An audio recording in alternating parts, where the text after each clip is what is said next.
J'ai envie de vous parler de quelques lectures qui ont été angoissantes pour moi. Alors go, c'est parti!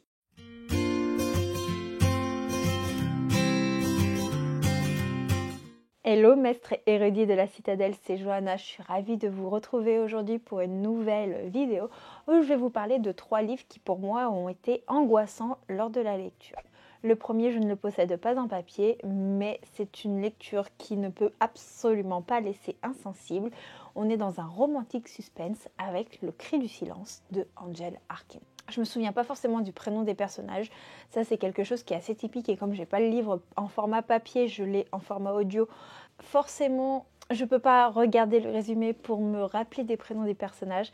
Par contre dans Le Cri du silence, on va y suivre un héros, ou plutôt un personnage qui est assez harcelé, qui a une vie assez atypique, qui est rejeté et surtout on va l'accuser d'un meurtre qu'il a peut-être ou peut-être pas commis. On va y suivre également une jeune femme qui a un frère très protecteur, qui a une famille qui a l'air plutôt stable, qui a un grand groupe d'amis.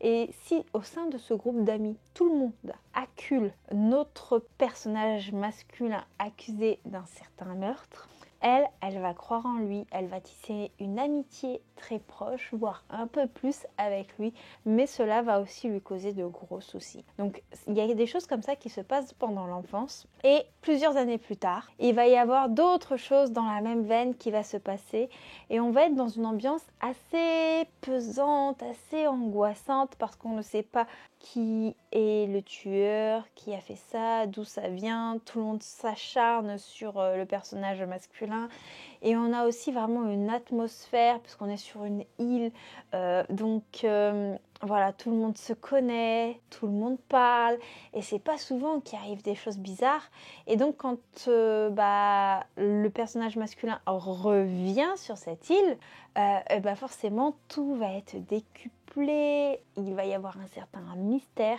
et j'avais trouvé ça très très pesant. Angel Arkin de toute manière elle est très très forte pour ce genre d'atmosphère. Dans un tout autre genre, j'ai Toute blesse, la dernière tue de Karen Gibel qui m'avait vraiment angoissée. Là on est sur un thriller qui va traiter de l'esclavage moderne et on va y suivre Tama qui est une jeune fille marocaine qui a été vendue par son père suite au décès de sa mère et tout ça, pour de l'argent, il a été vendu à une autre famille marocaine qui vit en France. Tama, elle est rentrée illégalement sur le territoire français. Elle va rester au sein de cette famille, elle ne va jamais pouvoir sortir, elle va être vraiment la personne recluse, mais aussi la personne qui va servir les intérêts de la famille, d'un point de vue servitude, on va dire.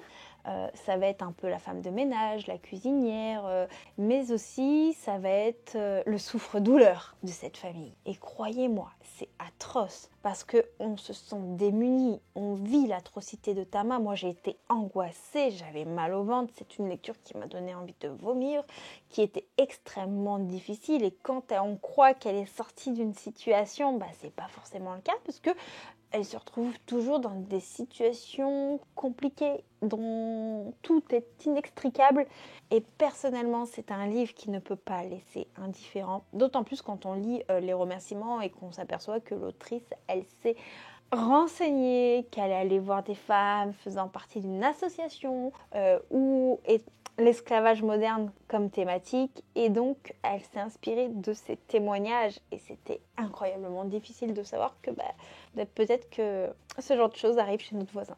Donc c'est d'autant plus angoissant, mais c'est une lecture certes difficile, certes qui contient beaucoup de trigger warning, mais que je peux que conseiller parce que j'ai trouvé ça hyper instructif et personnellement moi ça m'a fait réfléchir. Pour le coup, l'autre format c'est plus un format un peu nouvelle, il s'agit de Quand vient le dégel de Jason Robert Ducharme, qui est une lecture qui ne laisse pas insensible. Déjà, les mots-clés, c'est horreur, suicide et troubles mentaux. Et on va se retrouver au cœur des montagnes blanches en Nouvelle-Angleterre, dans une forêt qui est connue pour retrouver des gens pendus, clairement. Et on va y suivre une jeune mère qui est inquiète parce que son fils a disparu. Et il va y avoir tout un cheminement fait par rapport à ça, à savoir, faut que je parte dans cette montagne, que je parte à la recherche, que je le sauve, que je comprenne ce qui se passe. Et lors de cette quête, à la recherche de son fils dans cette montagne, elle va rencontrer une multitude de personnes et toutes ces personnes semblent vouloir l'empêcher d'arriver à son but, celle de sauver son fils. C'est une lecture également incroyablement riche pour le peu de pages qu'elle contient. C'est une lecture qui ne laisse absolument pas insensible et qui personnellement, moi, m'a bouleversée. Mais ce format-là, chez les éditions du Chat Noir, je peux que vous le conseiller puisque moi, ce sont toujours des formats qui pop avec moi. Des formats qui me font toujours réfléchir, qui ne me laissent pas insensible et qui me font réfléchir à des sujets auxquels je ne penserais pas forcément sans cela. Avec une vibe un petit peu gothique, angoissante et tout ça. Voilà, c'était tout pour mes 3 petites lectures angoissantes que j'avais envie de vous présenter aujourd'hui. N'hésitez pas à me donner des titres de lecture dans les mêmes vibes que vous avez lus, qui étaient très angoissants pour vous. Et moi, je vous fais plein de bisous et on se retrouve demain pour une nouvelle vidéo. Ciao, ciao!